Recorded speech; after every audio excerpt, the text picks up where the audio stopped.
Hello and welcome to another Hollywood Wargaming unit review for Star Wars Legion. And logically following up last week's AAT review, we are going to be looking at the clone Saber tank today.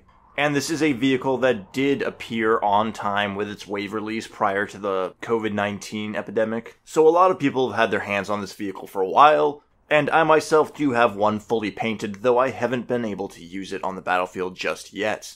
But it is a very iconic tank despite not appearing in any of the films. It's gained a lot of popularity over the years through that sort of third-party media that Star Wars was famous for in the late 90s and early 2000s, when LucasArts games were cranking out a lot of really good material. And like I mentioned in my sequel faction video, I think that's something that has really increased the longevity of Star Wars, and something that has been greatly underestimated by LucasArts under the control of Disney. And I think the fact that this vehicle now exists in a 30mm size scale, and people are running out to pay $60 for it, is evidence that kind of supports my view on that. But that's of course personal conjecture, and I'm only really bringing that up to kind of drive home how iconic this vehicle has become over the years. It's a bit of the Hammerhead gunship situation, and I wouldn't be surprised if we see people like Dave Filoni bring it back into relevance in that core live-action media. I mean, how cool would it be to see The Mandalorian dust off one of these in Season 2?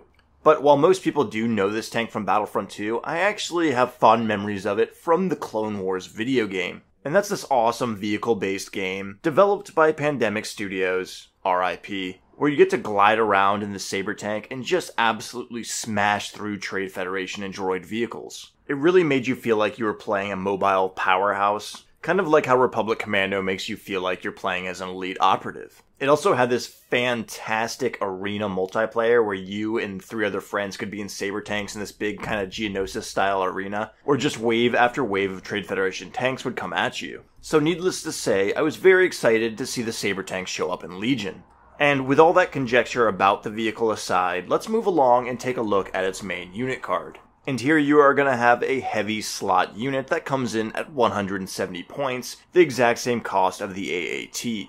And below that point value, we are going to see several upgrades here. We are going to have the pilot upgrade, which is going to allow you to add that personality to this vehicle. And next we actually have a hardpoint upgrade here, and this is going to be a turret that can be mounted on the pintle of the tank, which is going to be manned by that clone popping out of the cupola. And this is going to be followed up by the Ordnance upgrade, which again is those torpedo options. So right away we're seeing, in stark contrast to the AAT, rather than having 2 ordnance slots for torpedoes, you're going to have that pintle-mounted turret, followed up by 1 missile option. And that means you're not going to be able to make potential use of that double cycle that the AAT can make, where it's going to be able to fire one of those missiles one turn, and then fire the other the next turn, while the other one cycles back into its readied and fireable position. And we're going to see a bit of irony with this upgrade between the AAT and the Saber tank, because without giving too much away, I don't think that either of these vehicles really can make optimal use of those missiles in the upgrade slots, but we will talk more about that later.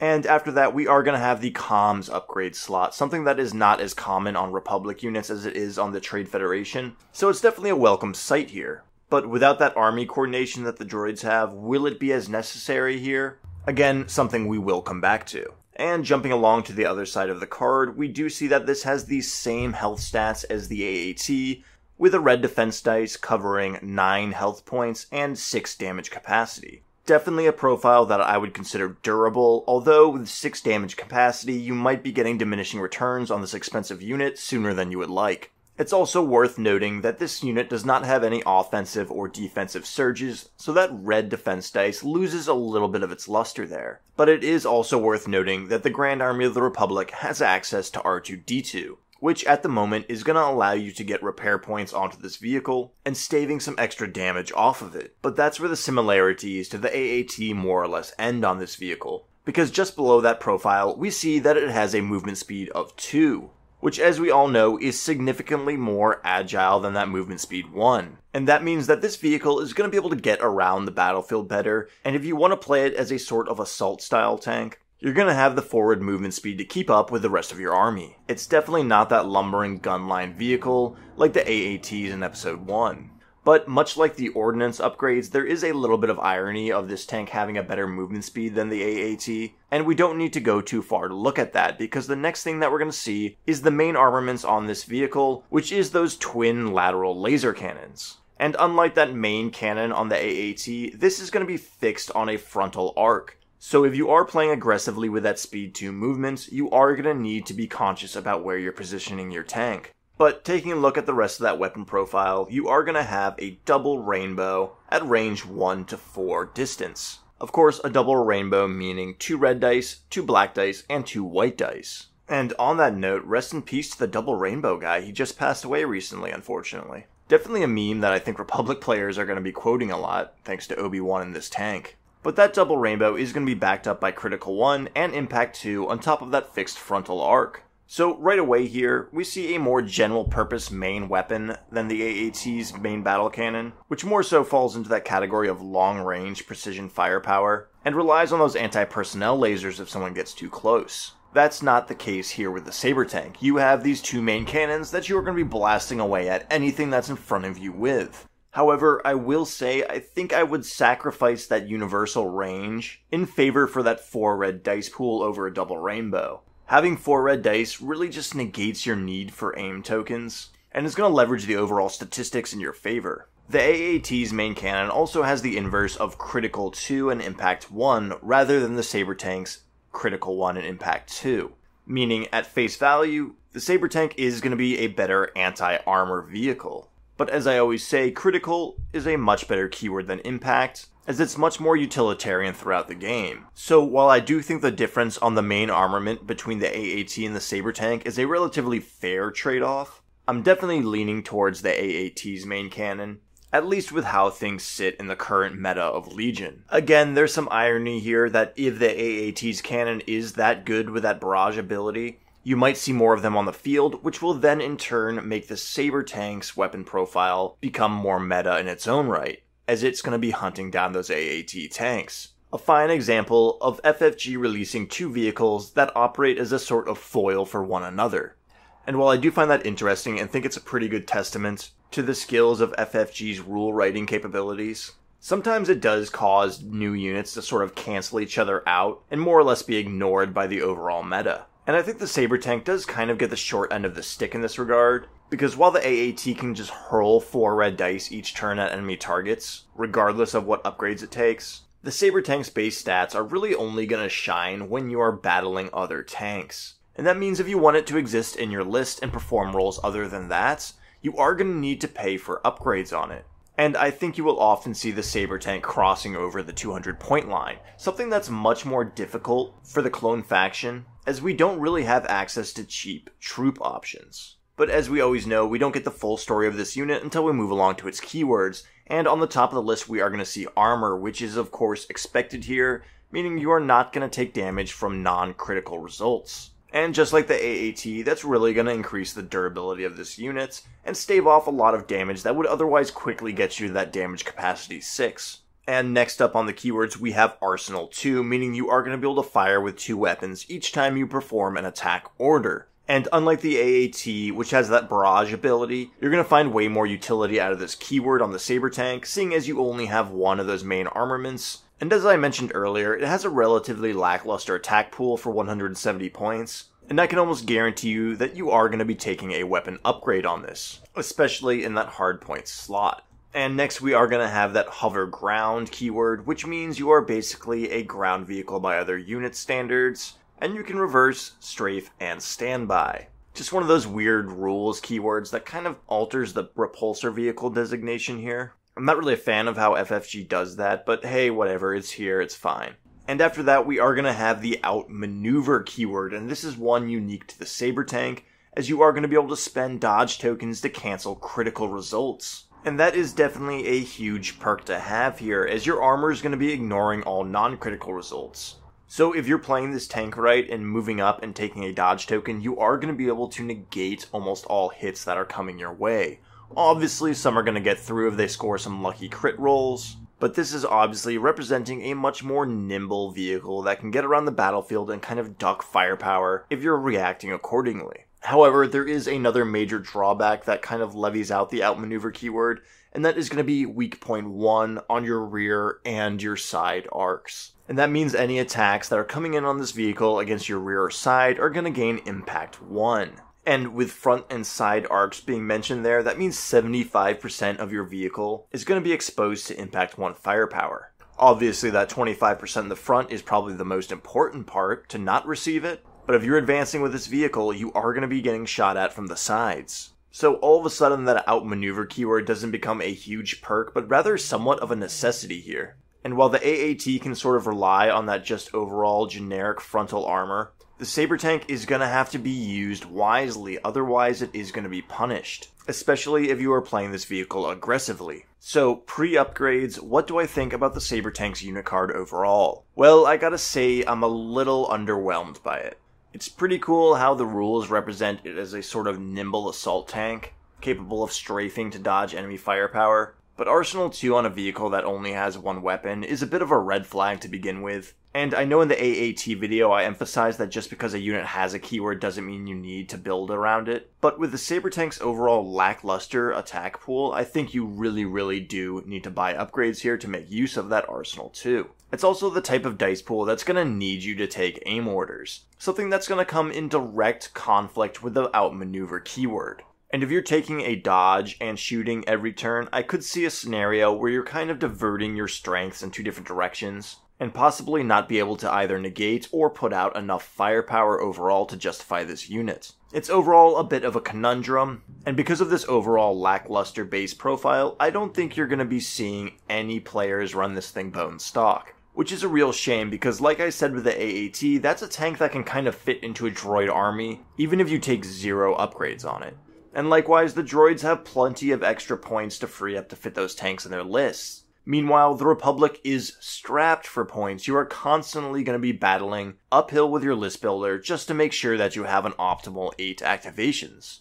And at most standard 800 point games, I think you're really going to struggle to get there if you're putting a Saber tank in your list. But I do think that this unit becomes viable with upgrades, so let's go ahead and take a look at some of the options we have there. And first up is going to be our pilot options, and these are some of the more fun ones for this tank, because here we get to see some iconic Jedi show up in that command seat. And I gotta say, while it is fun to see them here, I have a bad feeling that this means that they might not show up as heroes or operatives in the future. This may be the only way that they end up existing in the Legion rule set, at least for the foreseeable future. But that speculation aside, first up here we have Ayla Secura. And she is more or less your T-Series tactical droid equivalent, coming in at 5 points and giving you the Field Commander special rule. However, instead of that lose AI attack that the T-Series droid gives you, Ayla is going to give you Inspire 2. And while my sentiments on Field Commander are going to be the same here as they would for the AAT Commander, Inspire 2 is a very welcome addition for this unit. As things currently stand, clones do not have a lot of good suppression counters. And having this big tanky vehicle that's probably going to be in the game till at least turn 3, remove 2 suppressions from a friendly unit each time it activates, is really going to help mitigate your losses that you're going to be taking from suppression and fleeing off the battlefield. And when you consider that you're going to be taking Captain Rex alongside a Saber tank most of the time to make sure you have more points leeway, this is a really good cheap upgrade card that's going to help mitigate Rex's low courage value of 2. So I do think it's a bit unfair for a lot of other players to just kind of look over and immediately dismiss Ayla Secura. I think she is a very useful upgrade for just 5 points. And with more suppression units rolling out for the Trade Federation with seemingly each release, I think her relevance may only increase down the road. And even though I am dismissive of Field Commander, I would bet that either the Republic or the Trade Federation are going to get one generic command card that is going to make this Field Commander come into play. I can't say that for certain, it's just pure speculation and assumption, but I have a feeling that at least one synergy is going to rise with those generic command cards that makes either Ayla or that T-Series tactical droid become a little bit more appealing. Again, it may turn out to be a totally mediocre synergy, but again, you combine that with Inspire 2 here, and I think Ayla could grow in popularity over time. But I think the real drawback for Ayla is that she's competing for a very hotly contested seat in the pilot upgrade slot for this unit. Because next up here, we have the Veteran Clone Pilot coming in at 7 points. And this is going to be an exhaustible upgrade that's going to allow you to share tokens with one friendly trooper unit at range 1 and in line of sight. So this is essentially going to give you the same perk that your basic clone troopers are going to have, allowing the Saber tank to share tokens and synergize with that overall army strategy of the Republic. And when you consider that this tank needs aim and dodge tokens, this is really a great perk to have here. And one that I think you will see show up on most Saber tank builds. It's really going to help negate that conundrum I mentioned earlier, where you're split choosing between taking that dodge to outmaneuver or that aim token to help increase that double rainbow fire pool. It's also worth mentioning that this card automatically readies itself at the end phase of the turn. That means you will be able to activate it every turn, and as long as you are playing your cards right, no pun intended, you will be getting the needed tokens onto this vehicle to optimize its efficiency on the battlefield. And because of that, I think the Veteran Clone Pilot upgrade is almost a mandatory one on the Saber tank. Another 7 points on top of this vehicle is not that much of an investment, and you're greatly increasing the overall utility by upping its potential damage output and increasing its overall survivability. It's a very powerful upgrade, but one that is going to require you to have knowledge of how the clone token sharing system works, and you are going to need to finesse it as a battlefield commander and know how to position your troops and when to activate this card. It is only going to trigger on you or a nearby unit when you or that nearby unit is attacking or defending, meaning you're not going to have infinite access to those tokens. And for the most part, I think you are going to be using it just to siphon aim tokens off onto the tank when you're forming that attack pool. But next up on our pilot upgrades, we are going to have our third and last one, and at 9 points, we're going to have the Jedi Knight Pleau Kun. And this guy really is a fan favorite, and it's good that we get to see him show up in the game, even if it is just inside a tank. I will make a shout out here to Skullforge Studios that makes a great 3D printed model of Pleau Kun sticking out the top with a pair of binoculars. So check them out if you are a huge fan of Pleau Kun and really want to see him show up on the tabletop, not just as an upgrade card, but as a model. And I don't think he's the worst option to take as a pilot either, because with Pleau Kun, you will be able to exhaust him, and then you're going to gain Agile too. That means each time you perform a standard move with this vehicle, you are going to gain 2 dodge tokens, which is obviously going to synergize incredibly well with that Outmaneuver Keyword. That means if you really want to play this tank aggressively and blitz it up the field, you're going to be able to take Pleau Kun, tap that exhaust card, make 2 movements, and have 4 dodge tokens on your vehicle. And with Outmaneuver covering what your armor keyword doesn't, you're probably going to be pretty impervious to enemy firepower. The main problem with Pleau Kun though is that he is exhaustible and you are going to need to take a recovery action to get that Agile to keyword back. And if you look at that from the perspective of a 6-turn game, you're not going to justify paying the points for this card if you're just tapping it, using 1 standard movement speed, getting 1 dodge token, and then spending another action next turn to recover the card. At that rate, you're basically just kind of doing a cash advance on the actions you spend receiving dodge tokens, which could be useful if timed right, but I think you'll be making better use of this card if Pleau Kun is tapping this and then making that 2 movement speed to get 4 dodge tokens in 1 turn. But because Pleau Kun is exhaustible, it's going to pair well with other cards like HQ Uplink or some of your Ordnance Upgrades that are also going to be exhausted, as you're going to be able to take 1 ready action and get all those cards working again at the same time. So while I do think there are going to be some builds that will incorporate Pleau Kun, I think he is going to be overshadowed by the less expensive Veteran Clone Pilot for the most part. But that being said, I think he does surpass Aayla Secura in relevancy, as he does feed into that Outmaneuver keyword very, very well. And we'll definitely come back to him when we look at potential build lists down the road. And here we are moving along to the hardpoint upgrades, which is going to be 2 unique weapon upgrades for the Saber tank itself. The first of which has many Legion players excited, and that is the TX-130 beam cannon turret. And this is that very powerful, concentrated energy beam that you see show up in Battlefront 2 that's capable of ripping through mass amounts of droids. And for a whopping 30 points, you're going to be getting a range 1 to 4 weapon that has 2 red dice. A respectable upgrade in its own behalf, but the real trick here is the Beam 2 keyword. And Beam is going to allow you to make additional attacks after your initial attack against other enemy units that are within range 1 of the previous defender.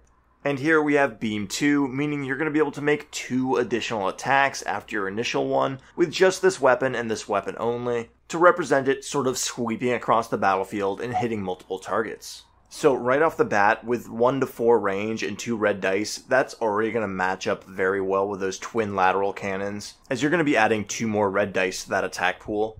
But the fact that you're going to be able to throw 2 red dice against 2 more additional units nearby is a pretty impressive amount of firepower, and I think this is the weapon upgrade that's really going to have the Saber tank stand up side by side with the AAT's barrage capability. It's also worth noting that this is at range 1 of the previous Defender, meaning for those preceding attacks, you are going to be able to go beyond the regular range 1 to 4 that this weapon has. So while this is a very powerful weapon that's going to have you throwing more dice against more targets at more range than the AAT's main cannon barrage, it is also a 30-point upgrade. That is not cheap by any stretch of the imagination. And that will guarantee that the Saber tank crosses over that 200-point line. And while I do like the beam ability hitting more targets, in most wargames, it's kind of better to focus all of your dice onto one target and neutralize it rather than spread it thin between a couple. It's something that's going to work great against droids or rebels, but against more hardy targets, those additional spray attacks might struggle to do damage. However, with red dice, you are likely to put out more suppression, and if the Republic ever does get more suppression-oriented units, I think the Saber tank with a beam cannon might fit in there. Don't get me wrong, this is a great upgrade to take, and if this is one of your 2 weapons you're firing with that arsenal keyword, the Saber tank is going to greatly increase its damage output. But really, I think the question is going to lie within, does a 200-point Saber tank have a place in an 800-point clone list? It's a question that I think only time is going to tell, but if you have any experience running the Saber tank with the beam cannon, please leave a comment below explaining how it went. Do you think those extra shots were justified? Was it against droids? Because against B1s I could really see this chewing through them. Or do you feel those 200 points on the tank would have been better spent on war clone troopers? It's a question that's genuinely up in the air for me. And personally, I would have preferred if the beam cannon had spray rather than beam, even if it did mean reducing its firepower to just 1 black dice. And while that beam keyword does add a lot of unique flavor to this vehicle, I'm really much more of a fan of being able to focus fire on one unit rather than splitting it throughout multiple others. But again, don't let me sound like I'm dismissing the beam cannon. Just know that if it is an upgrade that's going to show up on your tank, it's going to be one of the core integral upgrades, and I think it's best you keep this tank cheap in all other fields. But alternatively to the beam cannon, we are going to have the twin laser turret that's going to come in at just 14 points. That's less than half the cost of the beam cannon turret. And at range 1 to 3, you're going to be getting 3 additional black dice with the critical 1 keyword. And I think this is a pretty fantastic bargain weapon upgrade here. 3 black dice is a very respectable amount to add to an attack pool, and if you're firing it alongside those twin lateral cannons, you're going to be upping your critical keyword to 2. And with no offensive surges on such a large dice pool, that's definitely going to come in handy. So while this isn't as flashy as that beam cannon, I think this is a pretty good utilitarian weapon that's really going to up the overall damage output of the Saber tank. So if you're trying to build a list and you need to free up 16 points, don't feel bad about dropping that beam cannon in favor for this twin laser turret. And honestly, if you're playing more durable enemy forces like Imperials, I think this might be the way to go over the beam cannon. Because believe me, there are going to be those situations where you're just not going to be able to line up other shots with that beam keyword, and you're going to feel like that 30-point investment isn't getting its best use. And at half the points, I think it really is going to be a coin toss as to whether the twin laser cannon or the beam cannon is going to be the most optimal upgrade for that hardpoint slot. However, I would highly recommend that you take something here more so than Ordnance, because you're going to be able to make use of that Arsenal 2 keyword every turn, and both of these weapons serve as a flat upgrade to the damage profile of this vehicle, and don't have any severe range limitations. And we will definitely return and look at some of these hardpoint upgrades when we look at builds down the road. But now we're going to move along to Ordnance, and these are going to be the 3 shells that I've covered already in the AAT video. And again, all of these upgrades are going to be fixed to your frontal firing arc, and they are all going to be exhaustible with the cycle keyword. Meaning on the turn after they are exhausted, if they have not been readied yet, they will ready automatically. And first up here, we are going to have the armor-piercing shells at 10 points, and these are going to be a range 2 to 3 weapon, with 1 red die and 2 black die. And this is going to have that impact 3 keyword, So if you pair this with those twin lateral cannons, you're going to be getting a whopping impact 5. That's some extreme anti-armor capabilities, and that's going to make this upgrade a little more appealing on this vehicle than it would be on the AAT. That being said, if you have that twin laser turret upgrade, and you're firing that with those twin lateral cannons for a critical 2, impact 2 attack, you're still going to be able to take on enemy armor without doubling down on this sort of niche role. And the fact that these missiles are exhaustible might make the case for those 2 twin laser turrets, as they're going to be able to continuously focus fire without having to worry about recovering or waiting for that cycle to kick in. So, for the most part, I'm really not a huge fan of the armor-piercing shells, though I do like them a little bit more on the Saber tank. But again, here you're playing into that irony where it's better suited on the Saber tank, but because you don't have the 2 ordnance slots, you're not going to be able to double cycle between your missiles. FFG has really kind of forced you to make some compromises here and there on both the AAT and the Saber tank, and it really does make you scratch your head quite a bit when you're kitting them out in a list. And I'll be honest, it's one of the main factors that has made me really hesitant to make these videos on these tanks. They are very, very hard to kind of decipher on paper. But next we have the Bunker Buster shells, which are going to be a range 1 to 2 attack with 1 black die and 3 white dice. And this is going to give you the blast keyword that's going to ignore cover, along with the scatter keyword that's going to allow you to reposition models in a unit when they're hit by this attack, so long as they are not the squad leader. A sort of pseudo-force push, if you would. And while this is more useful on the Saber tank because it's better movement speed than the AAT and the fact that it's going to be able to play a little more aggressively, I'm still not a big fan of these missiles. I do like the blast keyword quite a bit, but Scatter's a bit underwhelming for me, and I'd much rather have a force push capability so I can get heroes and other characters out of cover. It also has very poor range and a very flimsy attack pool. And as I've mentioned throughout this video, you really need to beef up the Saber tank's attack pool. And every other weapon card available does a better job of that. That being said, we will look at some builds later that might incorporate the bunker busting shells, but they're definitely not my most recommended upgrade. But lastly, we are going to have the high energy shells. And these are going to be a range 2 to 4 attack with 2 red dice, 1 white dice, critical 1, and maybe more importantly, the high velocity keyword. And while I spoke very highly of this upgrade on the AAT tank, I think it does lose a little bit of its luster here on the Saber tank, and that's for 2 reasons. The first of which is being that hardpoint upgrade slot, which is going to be a non-exhaustible weapon that contributes to your dice pool every turn. They also have less range restrictions than a lot of these ordnance upgrades like the armor-piercing shells or the high-energy shell here. The main twin lateral cannons on the Saber tank also do not have the high-velocity keyword in contrast to the AAT's main cannon.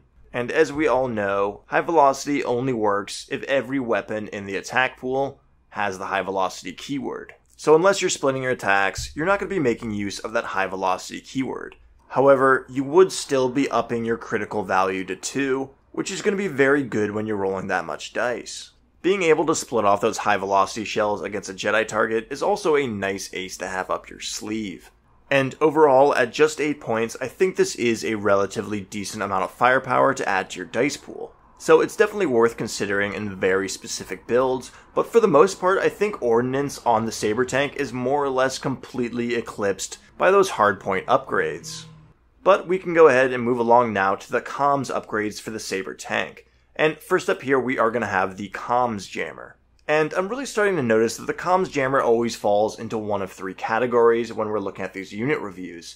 It's either totally irrelevant and something you don't want to use, or it's something that is more or less built for that unit to operate with, such as speeder bikes or other scout vehicles. And the last category, the one which the Saber tank will sit in, is that it's not optimal, but wouldn't it be funny if?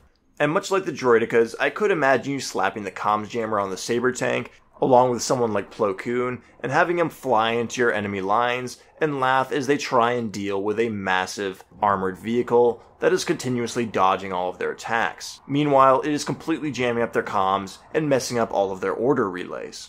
Something that could be hilarious for one game, but overall, I'm going to say don't go with the comms jammer on the Saber tank. And next, we are going to have the long-range Comlink. And while I do like this upgrade, clones for the most part play a very tightly wrapped army who are always bundled up on the battlefield near each other to make use of that token sharing ability. Rex falls into that category, and Obi-Wan's going to be sticking nearby to provide support with the Sourcew Mastery. So for the most part, I think long-range Comlink is going to be a skip on the Saber tank. But after that, we are going to have HQ Uplink, and this is actually going to be a pretty good option here, as you are going to want to get this Saber tank with a face-up order token so you know when you're going to be able to activate it. But it is costly at 10 points, and you do have to exhaust it. And as I've said time and time again in this video, those two actions the Saber tank has are hotly contested between dodge, aiming, and attacking, so unless you have other things that you need to recover like Pleau Kun, I would recommend skipping over this. It's definitely going to come up in builds later that we look at, but universally speaking, I think you're going to struggle to find times when you're going to be able to ready this card again. And at 10 points, I don't think you're getting great use out of it if you're only tapping it once or twice in a game. But after that, we are going to have the comms relay upgrade, and this is one that, again, you're just going to skip on this vehicle. There's really no point of putting an order onto a vehicle just to pass it off onto a trooper. It's almost always vice versa. And with a 170 point unit, it's usually the one that you want to be face up. So hard pass here. And after that, we are going to have the linked targeting array, which is going to give you target 1, giving you an aim token after you are issued an order. And I think this is actually a pretty great upgrade for the same reason that the clone veteran pilot is. It's going to help you get order tokens so you can take dodge tokens with your actions and capitalize on both that offensive and defensive capabilities that this tank does have. However, as things stand, the clone faction doesn't have the best variety of command cards, and the ones we do are pretty limited to troopers. So I'm really not sure how many aim tokens you're going to be able to practically get out of this card for the time being. So it does feel a bit like a kind of take it or leave it upgrade as to whether you have the 5 points to spare or not. And even then, I would probably try and cram in an extra force power on Obi-Wan before I put it onto here. But it's definitely a useful one to consider if you have the points to spare and you know which command cards you're going to be using. But lastly, we are going to have the command control array for just 2 points, and this is going to allow you to increase your coordinate range to 2 instead of just 1. And as things currently stand, this is completely useless on the Saber tank. But if we get some sort of command card that gives us coordinate in the future, I could definitely see this being a must-take. But for now, it is a hard pass, just one you should keep your eye on. So for all the upgrades overall, we do have a lot of options here. And if you can't already tell, I'm pretty middle of the road on a bunch of them. Though I do believe upgrades, regardless of what they may be, are mandatory to take with a Saber tank. Its base profile is just a little lackluster for 170 points. So what kind of builds do we have here? And the answer is really quite a few. And because there's a lot of fluidity between those hardpoint upgrades, the commanders, and then the ordnance upgrades you may take with them, I'm going to go ahead and break these builds down according to which pilot you wish to take with them, and what options I would go from there. And we're going to go ahead and start with the veteran clone pilot, as I think he's the pilot upgrade that people are going to be taking most of the time. So obviously we will include him in there for 7 points, and on top of that, let's say we're facing droids, because let's be honest, if you're a clone army, you're going to be facing off against the clankers. Let's take that TX-130 beam cannon, and at 207 points, you could honestly cap it off there, and you're going to have a pretty good, hard-hitting tank that's going to have some good crowd control capabilities, while being able to make use of those offensive and defensive tokens by sharing them with your other clones. It's also worth noting that Padme is on the horizons, and with her authoritative keyword, you are going to be able to put more tokens onto the Saber tank. So if you're just getting started with this vehicle, and you're not really sure if you know what you're going up against, you just know it's going to be either Rebels or Trade Federation, taking the veteran clone pilot with that beam cannon is going to be a nice, solid build. If the points spare it, also consider throwing on that linked targeting array. But as I stated earlier, it's very much a take it or leave it upgrade, and it's also going to rely on you to know what kind of command cards you're going to be using. I also just want to make a special note here that if you are taking the beam cannon, I would recommend steering clear of any ordnance upgrades. Spending those 30 points means you really are dedicating this vehicle to that one role, and investing further points in one-off tricks, like an anti-tank missile, is just going to result in diminishing returns on this top-heavy model. Alternatively, if you are going up against an Imperialist, or you're just looking to save points in general, you could take the clone pilot, followed up by that twin laser turret rather than the beam cannon, and then consider taking that linked targeting array this time, because that is going to help a little bit more when you're rolling 3 extra black dice. This is going to make for a less crowd control units, and more of a tank that focuses on honed-in precision. And at 196 points there, you are going to be saving a little bit, and preventing yourself from over-investing in that beam cannon that may not perform as well against dug-in elite forces.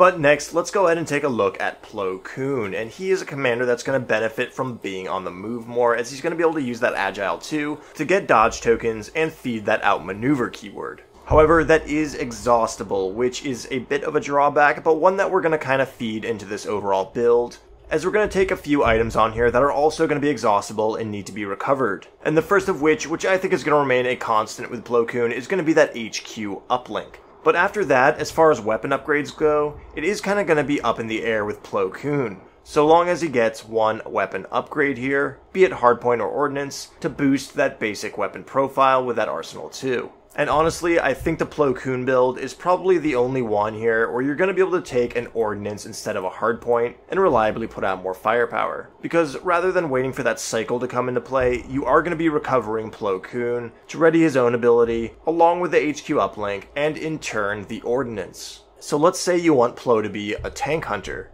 You can go ahead and give him those armor-piercing shells and nothing else. The first turn out of the gate, he's going to tap HQ uplink along with his ability, and he's going to move up the field twice, triggering Agile 2 twice, giving him 4 dodge tokens. Next turn, once he's active, he's going to pop off those missiles, along with his main cannon for a whopping Impact 5, and then immediately take a recovery action after that, which will untap Pleau Kun's ability, the armor-piercing shells, and that HQ uplink. Rinse and repeat until all armor is destroyed. And really, the same logic can be applied for the next 2 ordnance options, being bunker buster shells if you want him to play a sort of aggressive support role where he's dislodging enemies and smashing them out of cover, or high energy shells if you want a more general purpose but still aggressive build. But if you do decide to go this route, I would recommend steering clear of a hardpoint on top of your ordnance, because your turns are going to be more tied up, getting that Agile 2 triggered and then readying to get all those cards untapped. That being said, you could totally take the Pleau Kun with the HQ uplink and then just run the beam cannon or the twin laser turret if you'd like. Much like I said with the high energy shells, this is going to give you a more general purpose but still aggressive tactic. But regardless of what you do overall, this Pleau Kun build is going to require a lot of tactical strategy from the command level. And if you don't assess the battlefield properly, you could end up tapping Pleau Kun and getting a turn with 4 dodge tokens where you don't even get to use them. And then next turn, when you're trying to shoot and then recover yourself, you could potentially leave yourself very vulnerable to enemy firepower. In my opinion, this is a much more risk-reward style build than the veteran clone pilot. But if you execute it properly, you are going to be moving up the field while deflecting all firepower one turn and then smashing your enemy like a hammer the next turn. And lastly, and maybe even least, we have Ayla Secura. And while I did say she was a decent commander earlier in this video, I think she's just eclipsed by the other two, mainly due to the fact that she's not going to have a way to generate tokens for the Saber tank, something that it so desperately needs, again to feed into that outmaneuver and aim for your offensive capabilities. But if I had to run Ayla, how would I take her? Well, we're going to go ahead and slap Link Targeting Array on her, because she's going to want to be receiving orders to get her more tokens, as she doesn't have a way to generate them herself. After that, you could take the Beam Cannon turret, but let's be honest, if you're taking Ayla, you're probably trying to cut down on your points. So let's go ahead and slap on that TX-130 Twin Laser turret. And if you really want those Bunker Buster shells, here's another place you could squeeze them in. Ayla is going to want to be close to her frontline troops anyway, so she can use that Inspire too. So why not throw some Bunker Buster shells in there to help dislodge any enemies that your frontline soldiers may be encountering. And while I do think the Pleau Kun build with the Bunker Buster shells might be a little bit better for this kind of gig, this could come back into play when we see more generic command cards show up for the clone faction. But the more time I spend thinking about each of these builds, the more I think just taking that veteran clone pilot with either the beam cannon or the twin laser turret with a link targeting array is going to be the way to go. And harkening back to the beginning of the video, I think it's a bit ironic for these ordnance upgrades on both these vehicles, because neither of them makes great use of them.